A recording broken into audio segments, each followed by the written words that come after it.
माणगावचे शेतकरी कामगार पक्षाचे रमेश मोरे यांच्यासह अनेक कार्यकर्ते शिंदे सेनेत जाणार असल्याने शेतकरी कामगार पक्षाला मोठा खिंडार पडल्याच्या पार्श्वभूमीवर शेकाप नेते जयंत पाटील यांनी प्रतिक्रिया दिली आहे। जे प्रवाहाच्या दिशेने जात आहेत त्यांना कळत नाही, शेतकरी कामगार पक्ष कोणाची नाराजी दूर करत नाही, जे गेले ते गेले अशाच पद्धतीने आज उद्धव ठाकरे यांच्या मागे महाराष्ट्र उभा आहे असं भाष्य जयंत पाटील यांनी रमेश मोरेंच्या पक्षाबद्दलावर केलंय।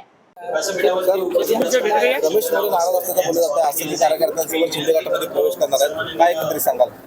जे प्रवाहाच्या विरुद्ध दिशेने चाललेले आहेत आज त्यांना कळत नाही, पुढच्या जागात ते बसलेले आहेत। मी त्याच्यावर जास्त भाष्य करणार नाही।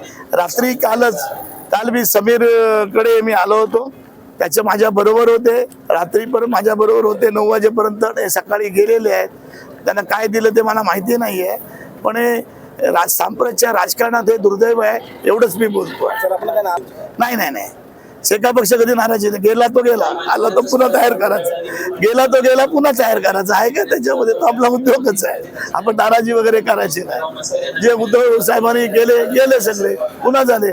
आज सगळं प्रचंड सभा या उद्धव साहेबांच्या होता त्या महाराष्ट्रामध्ये, सगळं महाराष्ट्र त्यांच्या पाठीमागे आहे, त्याच्यात काय होत नाही। ठीक आहे, त्यांना सवलत आम्ही संधी भरपूर दिली, त्यांना पटलं नाही।